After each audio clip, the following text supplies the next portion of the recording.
Mike here from All Pro Quality Garage Doors in sunny San Diego. Got a handheld microphone that I'm going to try to work some sound with.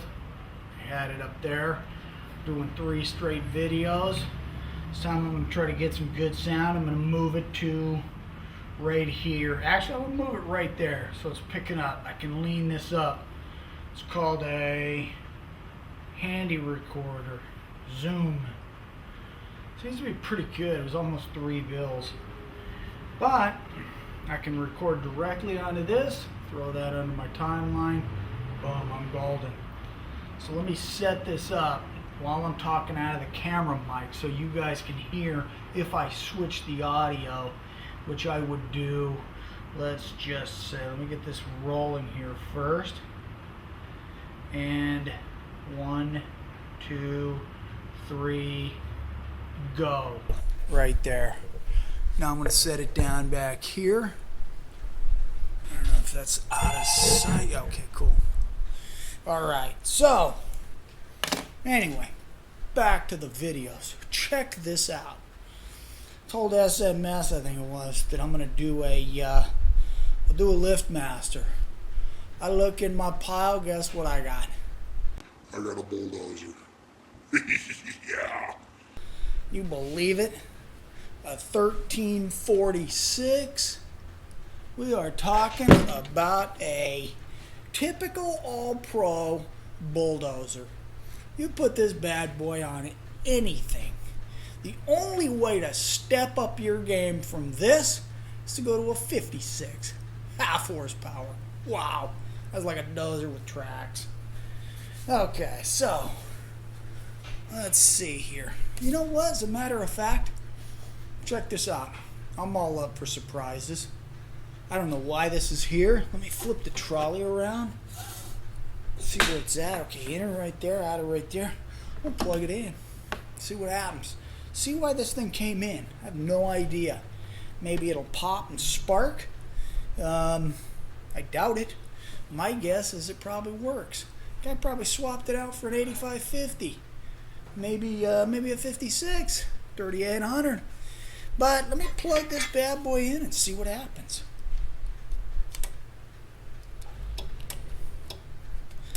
Cord's not very good. Okay. I heard a click.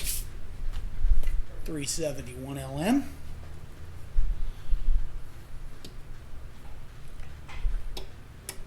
Programmed. All right. Into clicking. See if I can send it down and then send it back up again.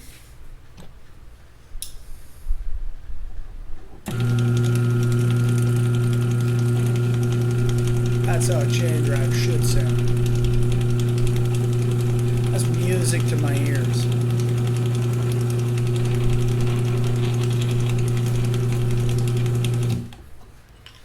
Love these things. Wow.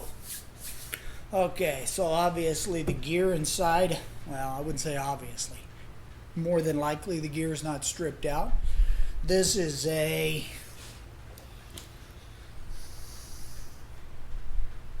April of '05 machine. Obviously somebody lost their marbles getting rid of this.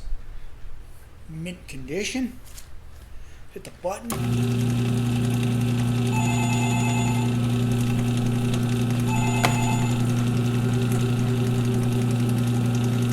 Spreader.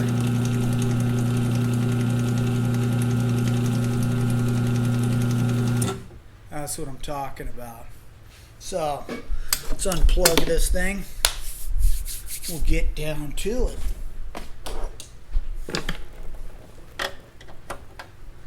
A lot of screws here, so I'm gonna have to speed this up.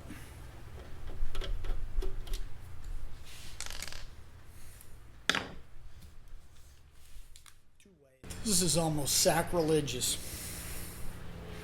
I don't like doing this. This is probably my favorite machine. I might shed a tear by the end of this video. But,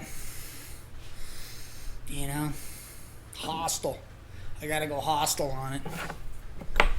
So we will start by taking the chain off.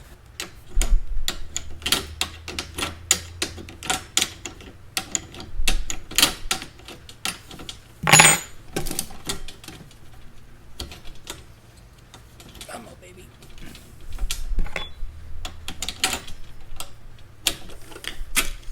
Now here you have one of the two single greatest improvements in chain drive history.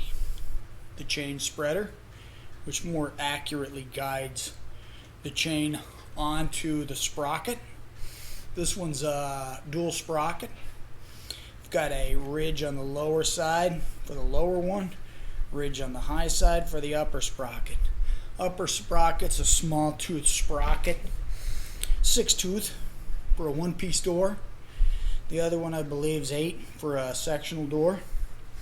The other single greatest improvement was get the sprocket off the front end and put a pulley on it.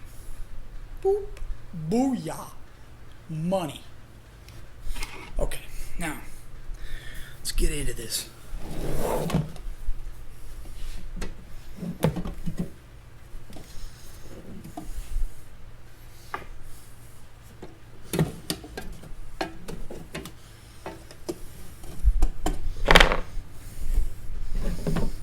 Some other minor improvements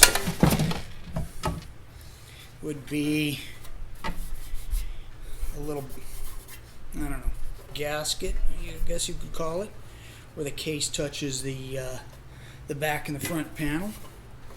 There, quiets it down. You've got some little isolators right here where the screws go in. Now, with the assistance of the goggles, I'm going to take this front panel off so we can dig down into this baby.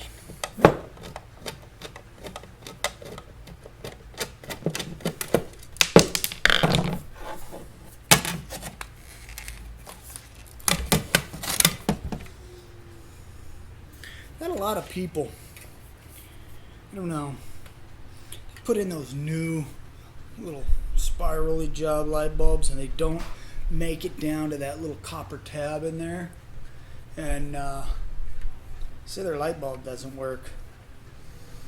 And then on some I've had them where they had a regular bulb that for some reason didn't make it down to that tab. No, my light doesn't work. Go back out, pull that copper tab up a little bit. It's got a lot of room to move up. Screw the light bulb in, it works. I guess as Americans these days, we've lost the ability to even screw in a light bulb properly. Okay, let me get the circuit board out of the way.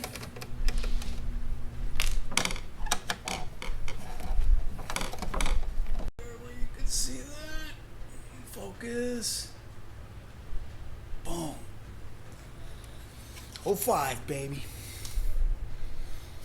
Gotta love it. Alright. The guts of a 1346. You've got starting capacitor, which, you know, as I sit here taking this thing apart right now, I'm noticing is a little bit different. I was used to those short gray and orange ones, maybe a blue one. I forget the part number. This one's a little bit different. Let's have a look at that.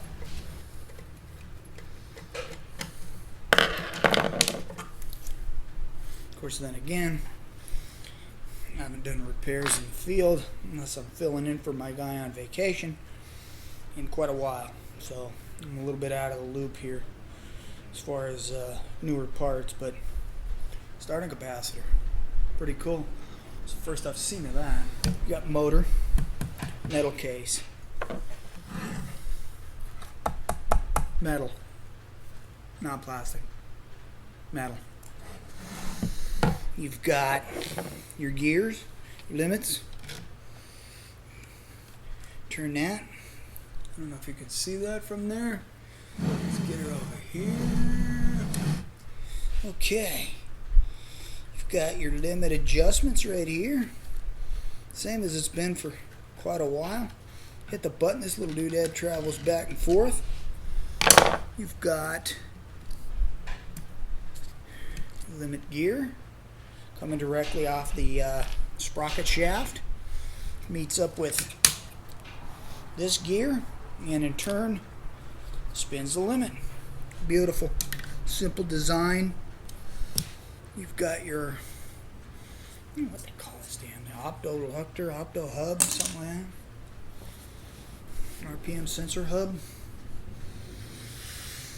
Okay, you've got your sprocket, helical gear, and worm gear. RPM sensor. Let's go ahead and snap that off. We don't need that in the way. Little RPM sensor. They go bad, but not very often. Let's take the limit wires off.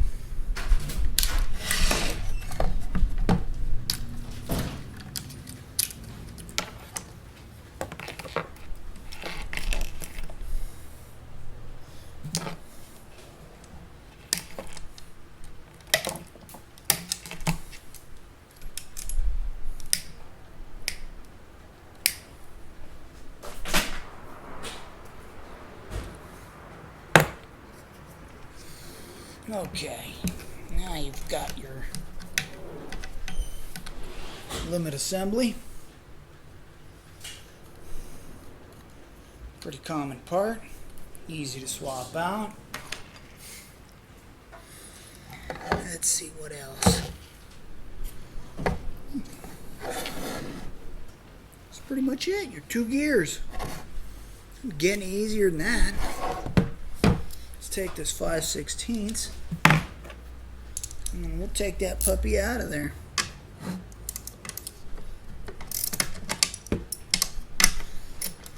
Now, it being 2012, this machine being 2005, it was probably, and you can tell this is factory grease that's on here because it's slightly clear. But being at about 7 years old would have been the perfect time to catch this for a re-grease. Liftmaster chain drives come with a packet of rail grease for the rail. It's just a break-in grease so that the inner trolley doesn't scratch black paint all over the face of your sectional door. That's kind of like a one-time application. Good to go. You can grease it again, but you don't necessarily have to. It's not something you have to do. And same thing with the chain. You can spray it with a little silicone. You know, if you're a block off the beach, you got a vacation house here in San Diego, sure.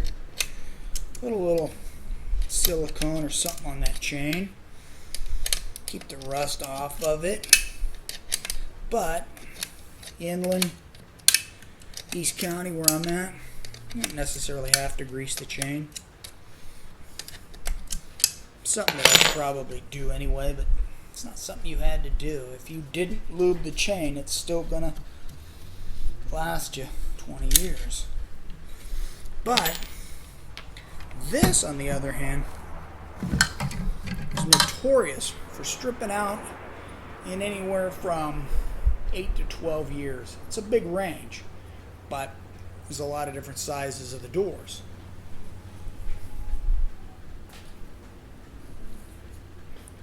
You can tell by the look of this grease here, that's typically the factory grease.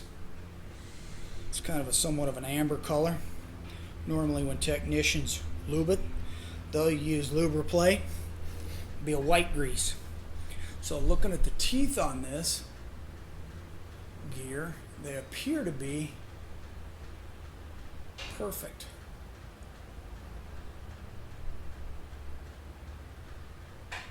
Good shape. Next thing you want to check is the wiggle this little bell housing here. Not a lot of play in the shaft.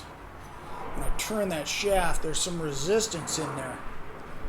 So the bushing's not worn out. It's in good shape. Very little wiggle. Beautiful. Still recommend catch it in 7 years. Re-grease them, just in case you got a heavy door. Go off the lower number. Then you've got another bushing here. This one here appears to be in pretty good shape.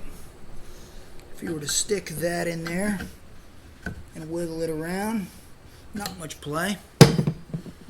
You've got, last but not least, worm gear. That, let's see if I can get it up there. Where you at? There we go. Worm gear. I've never seen a stripped or worn worm gear. They include both gears in the kit, but they always have. I don't know if you guys remember, but back in the day, these machines had metal worm gears, and they came out with that kit, replacement kit, and the nylon gear was in there. Had to swap it. If you came across a metal gear, swap it. Motor feels good, sounds good.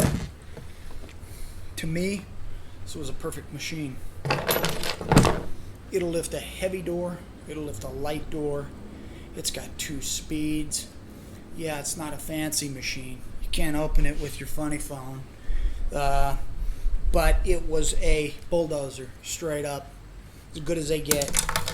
I put that 1346 third horsepower, which we order in 2 pallet quantities, 64, on wooden one-piece doors, single, double, doesn't matter. You really got a heavy one with a fancy design on it, a lot of trim on it. Maybe you refaced the door a few years ago and didn't compensate for the weight, or added a few paint jobs. 5 gallons of paint's got some weight to it.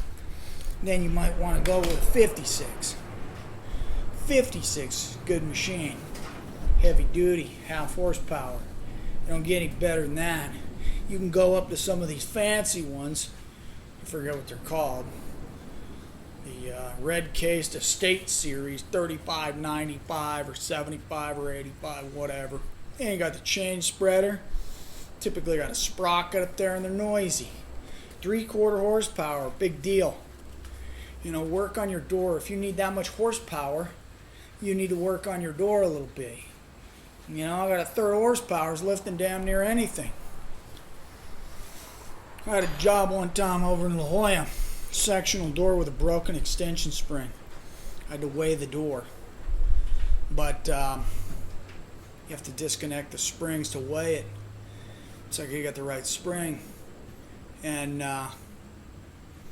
once I got it up a few inches, enough to slide a scale into, I couldn't get it back. Well, I got it back down, but I couldn't get it back open. And I was trapped in the garage. It was a vaulted garage, and the door was heavy. I tried everything I could to lift that door. So I started getting desperate, thinking, man, how am I going to get out of this garage? I cannot lift it. I got to call around and find out where one of my guys is at. Well, I looked at the opener. The guy had what was it, 13. Back then it was probably a 1256. Half horsepower version of this. I was like, ooh, sweet. He's got a good machine. So what I did was I pushed a button, and sure enough, with a little bit of help, turned the force control up, and that opener lifted the door. No springs on it. The extension springs, you got to put them on when the door is open. And if I would have had any other machine, I might have been stuck in there. So that was cool. Been a 56 fan ever since. 46s are a little cheaper. 1/3 horsepower. In most cases, plenty good. So, there you have it. One of the all-time all-pro favorites, the Bull Dozer. Liftmaster 1346 56 is identical, with the exception of maybe the starting capacitor, maybe the motor. Good machine. Good machine. If anybody's got any thoughts on the 1346, let me know.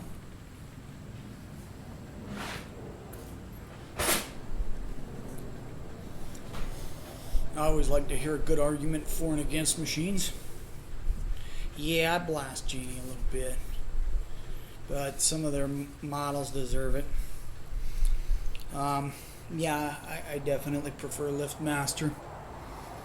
But you know what? I got a Marantec in the pile that's in my crosshairs. I've got some older stuff in here, and I'm gonna hit them all. Maybe that Marantec, I'll plug it in, give it a shot. I don't know. I'm not familiar with that machine either. So anyway, Mike from All Pro Quality Garage Doors in San Diego. Teardown of a 1346. Try to keep it short as I can. Hope you guys enjoy it. Later.